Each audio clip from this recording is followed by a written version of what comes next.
Since this is the last speech that I will give as president, I think it's fitting to leave one final thought, an observation about a country which I love. It was stated best in a letter I received not long ago. A man wrote me and said, "You can go to live in France, but you cannot become a Frenchman.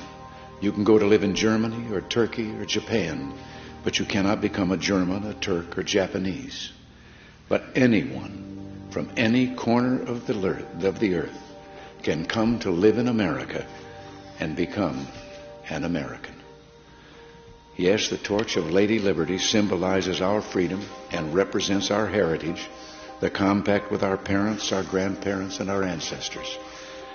It is that lady who gives us our great and special place in the world.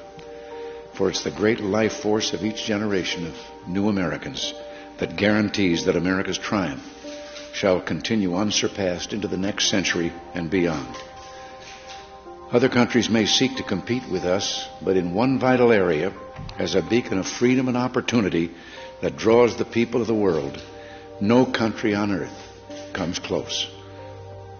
This, I believe, is one of the most important sources of America's greatness. We lead the world because, unique among nations, we draw our people, our strength, from every country and every corner of the world. And by doing so, we continuously renew and enrich our nation. While other countries cling to the stale past, here in America, we breathe life into dreams, we create the future, and the world follows us into tomorrow. Thanks to each wave of new arrivals to this land of opportunity, we're a nation forever young, forever bursting with energy and new ideas, and always on the cutting edge, always leading the world to the next frontier. This quality is vital to our future as a nation. If we ever closed the door to new Americans, our leadership in the world would soon be lost. A number of years ago, an American student traveling in Europe took an East German ship across the Baltic Sea. One of the ship's crew members from East Germany, a man in his 60s, struck up a conversation with the American student. After a while, the student asked the man how he had learned such good English, and the man explained that he had once lived in America. He said that for over a year he'd worked as a farmer in Oklahoma and California, that he'd planted tomatoes and picked ripe melons.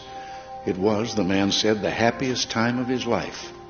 Well, the student, who'd seen the awful conditions behind the Iron Curtain, blurted out the question, "Well, why did you ever leave?" "I had to," he said. The war ended.